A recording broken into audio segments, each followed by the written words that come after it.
welcome to Stephanie's MarshStream featuring Ralph Remington. I'm Stephanie Wiseman, Artistic Director and founder of The Marsh and MarshStream. Thank you for joining us tonight. Please consider supporting MarshStream and its artists with a tax-deductible donation to the tip jar. And subscribe to The Marsh's YouTube channel and be notified when our shows go live. You can see all our scheduled and archived shows at themarsh.org. Here's what's coming up on MarshStream. Friday, it's DJ's Fitness Sing, a singing and a fitness class. And at 7 p.m., it's our Improv Bingo, hosted by Josh Kornbluth. This weekend's Performer Spotlight feature is travel writer and strange travel suggestions Marsh favorite, Jeff Greenwald, with his new performance, 108 Objects. The following week, Mark McGoldrick is back before performing part 2 of his 4-part series, Countercoup. It's the Monday Night MarshStream, and on Wednesday, Solo Arts Heal, we feature Melissa Bangs with an excerpt from Playing Monopoly with God about her postpartum psychosis. This is leading up to next week's Stephanie's MarshStream, where we will be featuring a monthly series with Melissa. More on that later. Meanwhile, let's welcome Mr. Ralph Remington, San Francisco Art Commission's new Director of Cultural Affairs. He's an actor, a director, a screenwriter with previous gigs in Tempe, Minnesota, the NEA, the Guthrie. He's a national rock star, and now he's here. Hello, Ralph. Hi. Hello, how are you, Stephanie? I'm good. So glad to have you on our show. You're brand new to San Francisco, pretty much. How many months in are you now? I am, and so it's been about 4 months. So I got here in the middle of January. So yeah, it's a pleasure to be here, and thank you for having me on your show. So glad you're here. Tell us a little bit about who you are. So my name is Ralph Remington. Obviously, I'm Director of Cultural Affairs for the San Francisco Arts Commission. And so anything to do with arts and culture in the city of San Francisco will come under my purview to approve or to fund or to assist in some way, shape, or form. Prior to that, I was Director of Theater at the National Endowment for the Arts. I'm a former City Council member in the City of Minneapolis, founding Artistic Director of Pillsbury House Theatre in Minneapolis, and former Western Regional Director at Actors Equity Association. Prior to here, I was Deputy Director of Arts and Culture for the City of Tempe, where I was also Producing Artistic Director for Tempe Center for the Arts. So my entire career has been spent either in politics or art in some way, shape, or form, as a maker, as an administrator, and a broker. So I guess that's it in a nutshell. See, I told you you're a rock star. I don't know about all that. You know, the metaphoric approach to rock starring. Yes. Rock star-ish. Yes. I can. I'll accept that. So tell me a little bit about what you want to bring to the San Francisco, or you are bringing to the San Francisco Arts Commission. Why do you want to be here in the position you're in? Well, San Francisco is one of the major global arts capitals. So being one of the arts capitals of the world is an exciting prospect to be able to impact those communities that live there in some way, shape, or form, and ostensibly the people that visit from across the globe. And so that's why San Francisco, one of the reasons why San Francisco is so important, because it's not just the communities that live there, which obviously that's who we love and care about, because we are they, but it's also people who visit, so people who live, work, and play.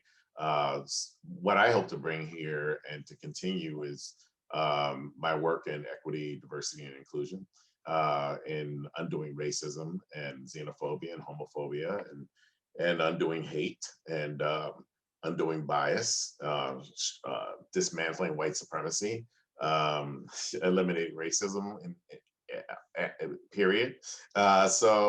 And obviously patriarchy and misogyny and sexism. And so those are broad goals, but arts have always been a great way to attack those horrible things that are in our society, to be able to shine light on them, to help people reflect on themselves and perhaps change their environment. And how do you think, or how is the San Francisco Arts Commission going about this? How do you want it to go already? Are there some changes you want to make? How do you see it? Well, first of all, I think we have to assess kind of where we are in the ecosystem, what we contribute, what we'd like to contribute, where in the past perhaps have there been harms done to the community, where we can, if necessary, repair those harms, and also where the community is most in need of our assistance in building out their cultural infrastructure and in helping them connect to one another, whether they're connecting to one another in their own respective communities or across communities. So all of those things are kind of what we can help with. It's a lot. It's a big thing. You want to discuss a little bit some of the programs of the San Francisco Arts Commission? Sure. So we're a staff-run organization. So I'm just reaching for my org chart, so I can not talk out of school. So I'm the director of cultural affairs. So everybody ultimately reports up to me, and the programs that we have, our director of programs, our deputy director of programs, her name is Joanne Lee, and been a part of this community for a very, very long time, and knows it inside and out. And she's relatively new, but it's still been here almost 2 years longer than I have in that regard. But so we have community investments. So that's where a lot of people come in contact with us. With our grants and philanthropic giving. Any government giving would come through that area. We also engage and assist the cultural centers in our communities. Then we have our galleries program. So we have a gallery at the War Memorial Building on Van Ness, and we also have a gallery over in City Hall that we maintain and some smaller community spaces. Then we have our public art program, and that's world renowned, and we have some of the best. We have one of the best public art collections in the country, if not the best. And we still have a great public art director, Susan Pontius, who's leaving. Susan Pontius is leaving after 30 some years, and so her replacement will be extremely important for anybody who values art in the built environment. And then we have CDR, which is Civic Design Review. So we review the design. Our commission reviews the design of our built environment that comes through. So, and talks about kind of how art can impact that or not. And so that's in a nutshell what we do. But we also partner with different groups. We bring together partnerships. We assist in other areas of the city. We try to have arts impact other places outside of the things that are in our purview. We work closely with Grants for the Arts, which is also a grant giving, totally grant giving organization, agency within the city. So those are in short order. That's pretty much a short synopsis of what we do. It's amazing. That's a huge amount of things. Yeah, it is. It is, and I hope to add at some point more presenting from the San Francisco Arts Commission, so we can present local artists, maybe some national artists, maybe some international artists, and so we hope to bring that down the line, and maybe a little co-producing as well down the road. So when you say presenting, you would go to some theater and bring people in? Like maybe, is that something like what you were doing in Tempe? Sure. In Tempe, I was presenting and producing, and directing. So I was not just directing the administrative end of it, but I was directing on stage. And so, yeah, it's something like I did in Tempe. In Tempe, I did all of what I do here, basically, and I had a producing and presenting arm too. So yeah, hopefully some more of that. So when you produced in Tempe, how big, what was your space like? Was it one space? Was it more than one space? It's a multi-space venue. So it had an 8,000 square foot lobby. It had a 600 seat theater and two 200 seat spaces, and a bar and little bistro space and all of that. So, and it had a gallery as well, an art gallery. So all of that was under one roof. And so yeah, it was substantial, and the theater was substantial. Double balcony theaters. Yes, yeah, it was pretty nice space. So you're just going to build a new space in the middle of San Francisco. How about on top of your building that you're currently in? No, well, we won't be building any new spaces. Let me get that clear right now. The mayor will look at this and say, "What did he just say?" No, we're not building any spaces. But we are in the memorial building, you know, so the War Memorial Building. So hopefully so we have a gallery space that we can present local acts in conjunction with our visual art exhibitions. And there's, you know, some performance spaces in the War Memorial Building, as you know. So partnering with John Calden and trying to, you know, figure out, you know, what we could do together is something certainly that's very, very probable and possible down the road. Wow, that would be definitely a new direction for the art commission. Exactly. So I know that we have a video of one piece of public art that you've done with the San Francisco, or the commission has done with the San Francisco airport. Maybe we'll, why don't we do a little bit of show that video right now to show the extent of the types of things you support.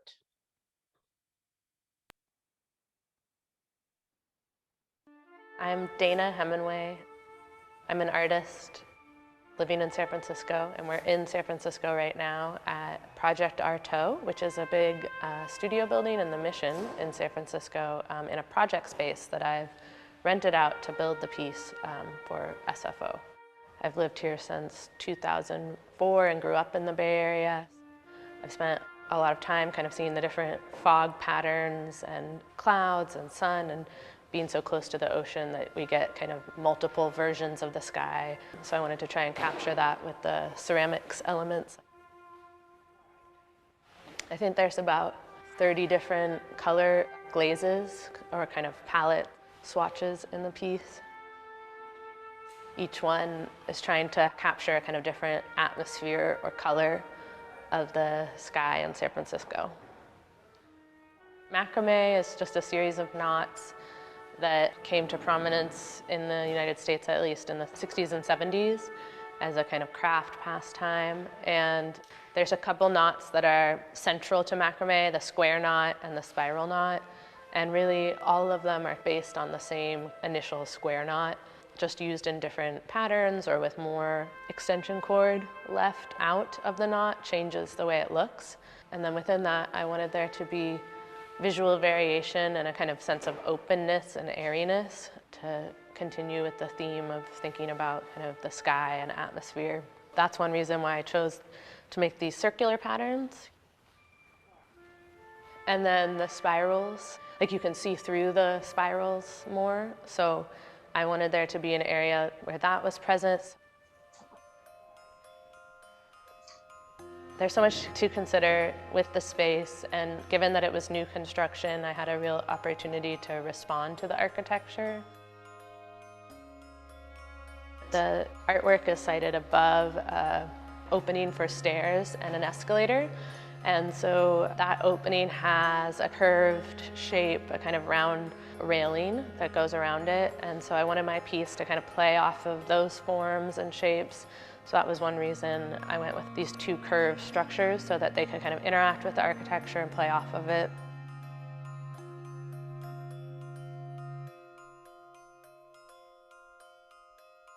There's 47 strands. Most of them have two 50-foot extension cords. There are 94 ceramics pieces, so 2 per strand. There's about 30 different color glazes. I've been working with extension cords and macrameing them or weaving them for the past 6 years, and using the extension cords as a found object that's very utilitarian, teasing out their aesthetic properties and visually what they could provide for an artwork, and contrasting that with their utilitarian nature, so they still remain intact. I don't cut them up or anything, and then I plug them in and add lights to the end, so they still provide a function in the piece as well as being decorative. In the final installation, it's 2 curves, and so the 2 curves kind of overlap in space when you see them from far away, so I wanted there to be areas where there was more openness, so you could see the curve that's behind shine through the one that's in front based on your vantage point. For this piece, I wanted to continue with that work, but expand in the scale, and then also think about how all the elements could form kind of visual story that relates to the theme of SFO's Terminal 1 Bay Area naturalism. I hope that the passengers who kind of walk past this artwork just kind of have a sense of maybe reflection. Maybe they'll see a little bit of like the color palette of the piece, and it'll remind them of something they might have seen on their trip, or just a place to pause is something I'm really hoping for.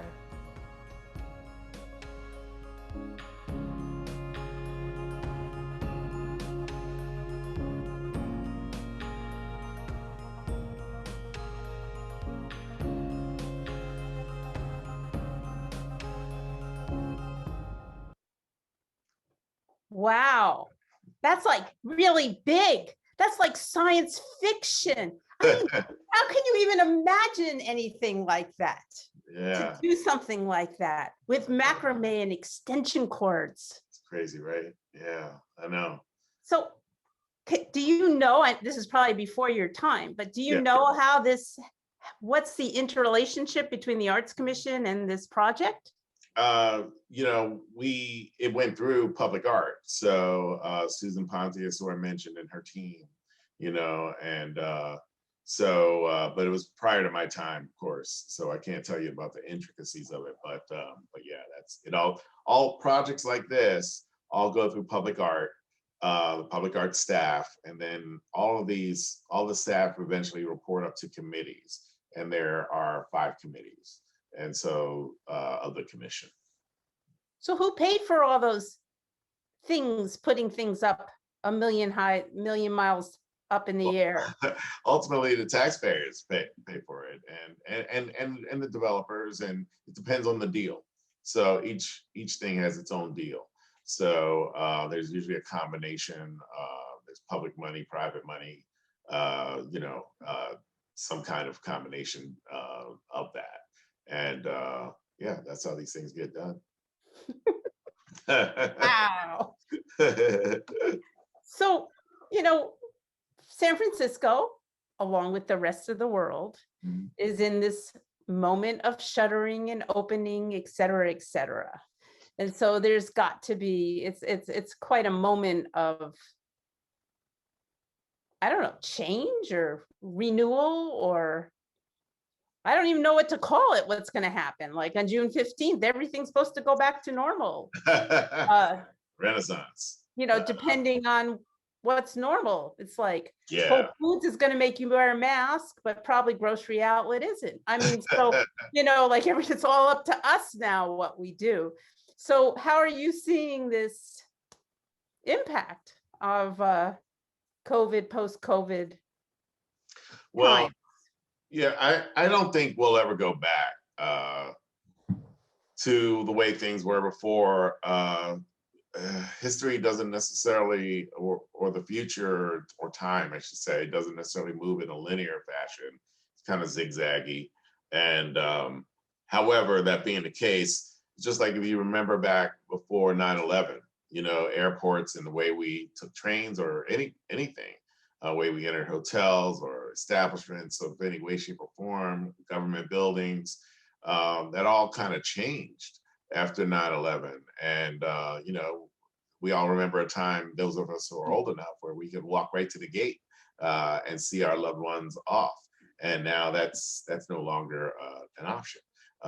So just like that, COVID will leave its impact. I think people will wear masks when they feel like they want to wear masks. Like typically, like when you go over to China, you'll see that people. I remember at the time when I was in China some years back and seeing so many people wearing masks, and I was like, why are these people wearing masks? You know, is there disease going around I don't know about? And it was, you know, because of the flu that they had before, and they were able, and just got became a part of the culture that people wanted to protect themselves, and the level of pollution there is so high in the air. And so it was another layer of protection when people felt vulnerable. And I think we'll see that happen here too. Maybe during flu season, you'll see a lot more people wearing a mask during our regular flu season, you know, because they don't want to get it, or allergy season. Maybe people, if allergens are high that particular day, I think you'll probably see a lot of people wearing masks that have that are allergic to pollens and things. And it'll go beyond that. The impacts in the communities, you know, how the communities now feel that we're especially vulnerable from our vulnerable populations, people of color, and highly underserved communities. How they've been impacted by this in such a negative way, and how many souls have been lost across America as a result of this pandemic. So I think you'll see things won't ever be quite the same, but we just can't be definitive about what they'll be, I think. So what kind of can you make us aware of any kind of current city inner workings and decisions about arts and public spaces and things like that, that you might have some information about? Sure. Well, you know, one of the things I would say, while we're on the topic, Mayor London Breed announced just recently more investments in San Francisco's downtown and economic corridors for the economic recovery. And so she's put in $9.5 million in funding in her new proposal, in her proposed city budget. And she proposed a 2-year budget, which will be introduced on June 1st, 2021. And if approved in the budget, ambassadors could be on the street by late summer. You'll see probably smaller events and performances that are being planned for late June and early July. So all part of activating our neighborhood spaces, our community space, our downtown spaces, so that people know that the city is alive again. One of the other things coming up are our Monuments and Memorials Committee, that we're convening a group of community stakeholders, and it'll be co-chaired by myself and the director of Rec Park, Phil Ginsberg, and the director of the Human Rights Commission, Cheryl Davis, and then we'll have a number of community stakeholders, and together we will advise on which out of our 100 or so monuments that we have, which should stay and which should go, and which are on the line, and what's needed, what's missing, and so on and so forth. So that'll get passed on to the mayor, and for her to help make some decisions on that. So when you said that, was it 9.5 million? Is that what you said? Did I remember that? 9.5, yeah, I believe it's 9.5. Yep. Is that for the arts, or is that for everything? That's for downtown activation. So primarily though, to establish a place where a lot of cultural people can see cultural events. You know, you want to pay those artists, pay community ambassadors for the events and performances that all cost, you know, money. So for that kind of a thing, to activate those communities. In addition, this mayor has allocated $16 million, 16.2 to be exact, from the general fund to backfill the loss of revenues due to hotel taxes being down, and to support the arts. And because Prop E funds support the arts in this city. And so the mayor made the decision to lean in and try to help the arts communities by backfilling budgets so that people are made whole then everyone starts out at the baseline that they would have in the first place had this not occurred. Yeah, because it's I mean, just even think about real estate. I mean, how hard it is for arts organizations to have real estate, but Right. maybe that's going to open really up because everybody wants to work at home now, and all those big corporations don't need all those buildings that they've been building and Yep. filling and stuff like that. So talk about that. That could happen. That certainly could happen. I know city workers are planning to come back to work. We all expect to be back in our offices by September 1st at the latest. And so people are gradually moving back in. I do think in our cities across America, that probably there'll be less commercial space because maybe a lot of those people that rented buildings will now just do things out of their offices. That being the case, nothing takes the place of personal contact. And if you can, especially if you have a business that's a high touch business and you're depending on people to come in to see you, to shake your hand, give you a hug, and exchange pleasantries face to face, maybe share some food, you can't do that on a flat screen. So, and that's how relationships are built. In a flat screen, you're not really building a relationship. It's largely transactional. I'm telling you what I'd like you to give to me, or how I'd like you to help me, and you're telling me how you can or can't, and vice versa. That's it's a transactional kind of relationship on the screen. In person, it's more of a soulful connection, I think. And the screens kind of eliminate the soul. Except for films and solo performance. Yes, well, that's story, right? Yes. So that's the difference, and that's where art comes in, because when we have these conversations, it's without story, so it's just without context. So we're all just talking heads, kind of doing our thing. And but when you have film and web series and solo performances, and then you have story. There's story attached to it.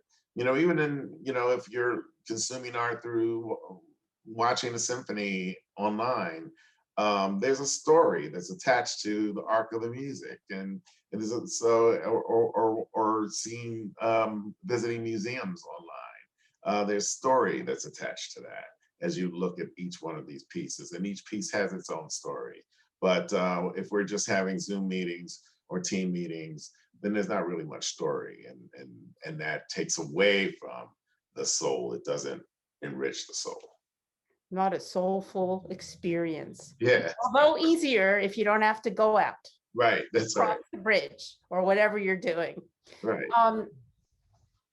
Well, with that, I know we also have a little video that you all put out for about opening back up. Oh yeah, yeah. So Brian, maybe this is an excellent time to play that, if you would, Mr. Great Producer. Mm-hmm.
So I have to say that's a lovely piece, but it gives me pause. Mm.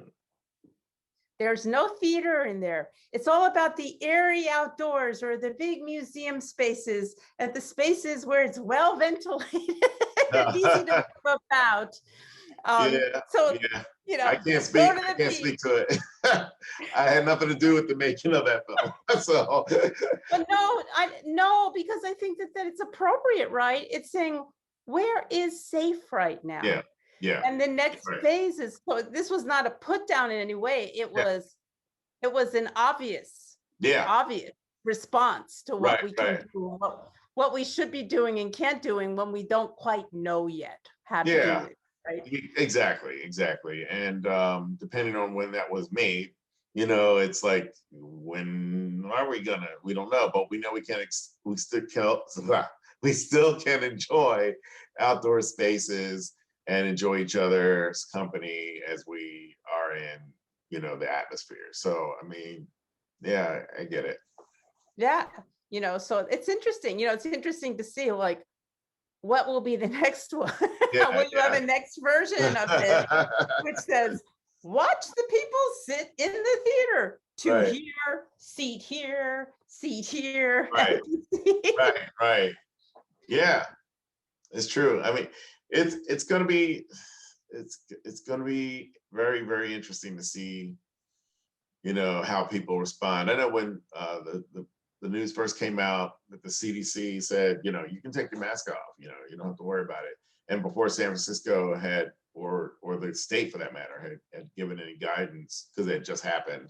Everybody, some people were like, yeah, it's off. And like, I think I was one of those people. And still people were refusing to give up the mask, you know. And again, I don't know, some people are still not vaccinated, so I get that, but I was amazed because where I just moved here from in Arizona, you couldn't get them to put the mask on, you know, when we were in the heat of it. No pun intended. I mean, you know, The hottest place in the United States. Yeah. Go on. They didn't. I know they did not want to put a mask on, and there were even establishments that that had signs out that said, if you have a mask, don't come inside. If you have a mask on, don't come inside. And so so the difference of environments, that's a big difference between Arizona and California, right there. I wonder if you could just look at the gun approach in each state, and does it go along with the mask approach? I wouldn't be surprised if that were the case. I mean, it's typically, even though California is the West too, it's a different West. It's coastal, and down there in Arizona, at least, you know, white men, they feel free to walk around with guns. I say white men because let me tell you, I'm not, even though it's legal, I'm not walking around with a gun in public because I know what's going to happen. Okay, I'm under no illusion that I even have the same Second Amendment rights as white men enjoy. So, you know, I just, but they'll wear it on their hip. They'll carry an AR down the street. You know, they'll come in the store with it. You know, it doesn't matter. And they could go down to the corner and buy a gun all in the span of 30 minutes and walk out, not just a gun, they can walk out with an AR, fully loaded with ammunition, and take it home. Just like that. And here there's the waiting period. I just figured if I ever had a gun and I was in this situation, the person would take the gun and shoot me. I would just basically be giving the gun to the bad person if I actually had a gun. That's my whole approach to my own personal. Yeah. Not that I want to have a gun, but that's kind of my approach to what would happen if I actually had a gun. Well, that's why if you own a gun, you have to get trained. You got to get trained. That's key to the whole equation. You know, get yourself trained, get some time on the range, so that you know that the bullet's gonna go that direction. So versus like, oh, exactly. Up in the ceiling, back down to me. That's anyway, right. Yeah. But you know, these mask thing, it's like, it's so confusing because it's like I walk in this cemetery in Oakland, and you know, I don't know if I'm supposed to wear a mask or not. I mean, you know, some places you need a mask, it says it, but then the state says you, or the CDC says you don't, and the state says you do till June 15th. Yeah. It's quite a time to figure out what you're supposed to do. Yeah, I think June 15th, we're all good here in California. But prior to that, I guess, you know, I just take it a case, but I have my mask in my pocket when I'm outside, typically, if it's myself or I'm with my wife or you know, friends that we've all been vaxxed, I'll typically have the mask off. Unless I go inside where I have to wear it somewhere where they're asking us to wear it, then I'll do it. But prior to vaccination and prior to the CDC guidance, the recent CDC guidance, I never would have done that. I had my mask on all the time. Well, you should, because let's get a little personal here, Mr. Ralph Remington. Yeah. How many times did you have COVID? I had COVID twice. I mean, that's crazy. I had it really the first time was on the front end in February of last year. I was in the middle of directing a play and nobody knew anything about it at that time.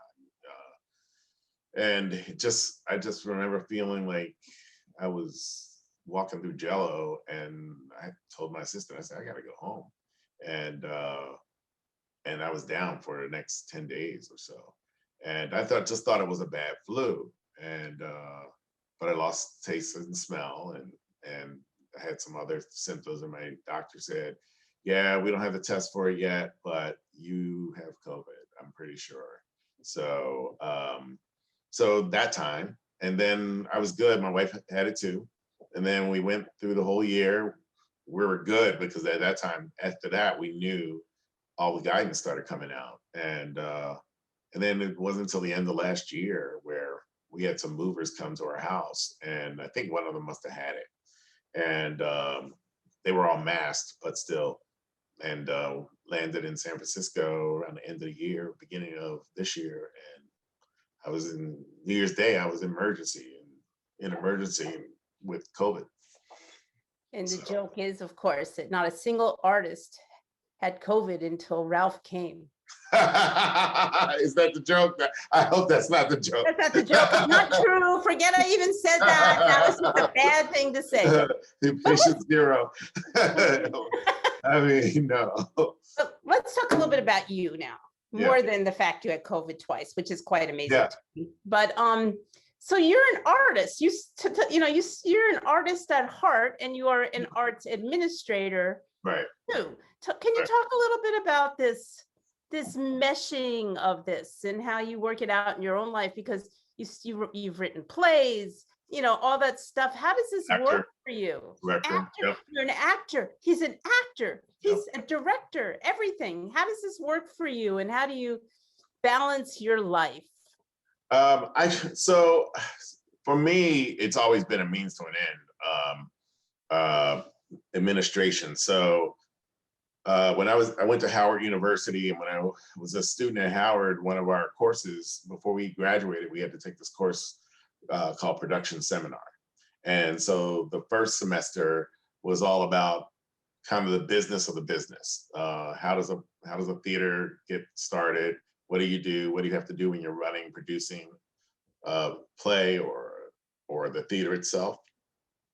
And the second semester, you were just putting together a book, a production book. And at the end, you come up with a book like this, and that from everything from the budget down to the staples, the logos, the PSAs, everything that had to be, the PR sheets, everything that had to be compiled at that time to have a theater, and a logo for all the shows, a location, all of that, personnel, and I got an A on that. And when I knew I could do that on paper, I knew I could do it in real life.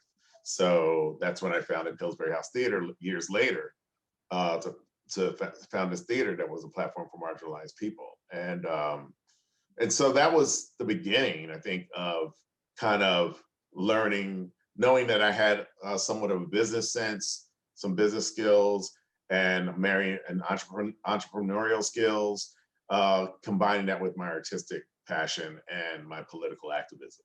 So that's how I kind of started putting all that together. And then, of course, later, being executive director of a film organization, I engineered a nonprofit merger with another, obviously with another entity, and then director of theater at the National Endowment for the Arts, and Western Regional Director at Actors Equity. So, and a city council member in between all of that. Then my last assignment, Deputy Director of Arts and Culture in Tempe. So, but I was also a producing artistic director where I was producing and creative producing and also directing the product. So it's always, to me, it's always been a part of the mix of everything that you do. And it was a reason for that. And it was a means to an end. So tell us a little bit about your play. Tell us about a play you wrote. What's the name of that again?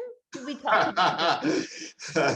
The name of the play I wrote. So I wrote a play. I've written a number of plays, but the play that I kind of pushed out there the furthest was a semifinalist at the O'Neill, and it's called Penetrating Whiteness Causes Bleeding After Sex. See, I can act. I already knew that, but look, I looked. Yeah, you do that. So, now what is this play about? It takes place on the evening that Barack Obama was elected for the first time. And as one Black male and 5 white folks, and they are get into an argument. The Virginia Woolfian evening, and hijinks ensue. And it really is a macrocosm or a microcosm of the macrocosm of what happened in America. So here, seemingly allied people that would all look like they're on the same side are really at the end of the day aren't, and so it fractured in various different ways. So which is what happened in the country. So how do you have time? How do you must be so busy, particularly I would think taking on a new job. You know, you're in the real learning phase, I imagine. Mm-hmm. But you won't always been, and you're not always, I mean, I'm sure you're always that kind of person that is learning. Yeah, oh yeah. But how do you manage to mix this major city council member, starting a theater, all these head of that huge thing you were head of in Tempe? How do you manage to maintain your artistic soul? I think it's never a question because it's always there.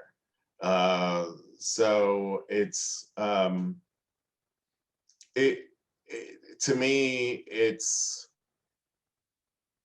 the same as, not the same, but I guess it's similar to how a maker would be, an artistic maker would be if they are, working on a college campus, or so anybody that's, an artistic director, managing director, you're in administration, and but if you're an artist doing it, it always becomes creative administration.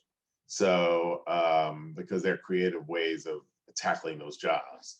One of my friends, Joe Hodge, who runs the Guthrie Theater in Minneapolis, he said, people, the common misnomer is that people think directors want to become artistic directors because they think they'll be in the director hall, in the rehearsal hall all day. And it's like, that's like eighth down on the list of maybe 10 things that you have to do that you'll be doing. There's so many other things that are before that and that are day to day that consume your life other than being in the rehearsal hall. So that's just the way it is. And but someone has to do this and we need the people that can, bring people along, create better power dynamics inside of communities, engage communities in a way that they feel respected and dignified, and hopefully along the way create some powerful impact that will dismantle some of the systems and toxins that have informed our country's existence. Well, that's getting to the crux of you, huh? Yeah, that's it. At the end of the day. That's your crux. There's your crux. There's your crux. Talk more about your crux. I mean, I think when we were talking before, you are inspired to do this kind of artwork because of the change you can bring about. Mm-hmm. And can you talk just a little bit more about that? Well, I can say that the arts have changed my life, and not only changed my life, but saved my life. I grew up in Philadelphia, in West Philadelphia, in a community that, in a lot of ways, was economically depressed, and I saw death and destruction and despair and all those things around me on a daily basis. And so it even caught up to me. And here I am from a two-parent home. Parents were highly attentive. My father was an artist, commercial artist. My mother was a government worker. But we were, they were highly attentive to their children, got us into great schools for where we could go. And we were always there. But even at some point, I got to the point where I realized that I'm a Black man in America, and I felt in despair after seeing Roots, after reading a lot of books, and just trying to understand my place in this bouillabaisse. And so for me, I found theater, and then I eventually went to the performing arts high school in Philadelphia, the Creative and Performing Arts High School, and I was in their first graduating class, and I was a dance minor, and a drama major, and I also studied at Philadelphia, tap, jazz, and ballet, and modern, and so all of that helped me to see the world as bigger than myself, and I was a voracious reader always. My parents made sure I was in book clubs and had library card and would take me to the library and all that stuff. And so that was informative, but it also told me that, too much is given, much is expected. And I try to pass that on. So I always tried to mentor people. I've always tried to bring people along in their careers. I've tried to mentor a number of people from marginalized and disenfranchised communities, lots of women, lots of people of color, and people that were economically disenfranchised. I've tried to be that kind of force that can provide an example to help change communities and change dialogues and make things more progressive as we kind of continue on the way. So that's what I've tried to do. Well, Ralph Remington, we are so happy to have you here in San Francisco. Thank you. Thank you. Welcome. Welcome.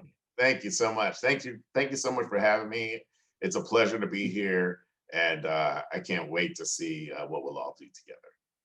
Me too. Thank you. All right. Thank you. Take care. So let me just tell you what's coming up next week. I would like to say my last two people on the show went to Adolphus Hailstork and now Ralph Remington both went to Howard. Next week, we have Melissa Bangs, and this is a new experiment. We're going to do it once a month on Stephanie's MarshStream, where she's going to do a new excerpt of her developing show, put it out there, and then we're going to discuss it. You too can discuss it. You can give us your opinions, open it up to you all. So this will be very interesting next week. Just want to remind you to come back this weekend for Jeff Greenwald because he's really good. Thank you so much for coming. We are thrilled to have you. Watch Stephanie's MarshStream and MarshStream and see you next week. Bye-bye. Travel always changes you. It sort of opens you up to the possibilities that there are many ways to live a human life in the world. Travel is just a way of taking a deep dive into other cultures and in a way that you would never get from books, and you certainly wouldn't go, you certainly wouldn't get it from the news. Aldous Huxley famously said that to travel is to discover that everybody is wrong about other countries. Hi, this is Jeff Greenwald, and I'll soon be doing my new show, 108 Beloved Objects, based on my latest book, which is coming out this summer. My previous show, Strange Travel Suggestions, involved spinning a wheel of fortune, and I tell a story based on where the wheel landed. This show is a little different. We have a grid of 16 different objects. An audience member will touch on the grid, and it will randomly select one of the objects to be highlighted. And based on that object, I will be inspired to tell a story connected with that object. People ask me, what kind of objects are they? Are they all from your travels? They're not. Some of them are from my private life as well, and they run the gamut. There's a baby Ben alarm clock that was owned by my grandmother. There's a silver teapot from Morocco, a pink wooden elephant from Oaxaca, frankincense from Oman, ping pong balls that I won in a game that I played with science fiction writer Arthur C. Clarke, a whole variety of objects that encapsulate my life, my travels, and my art. And I think that just seeing the images of these objects will be almost as much fun as watching the show. Hope to see you there.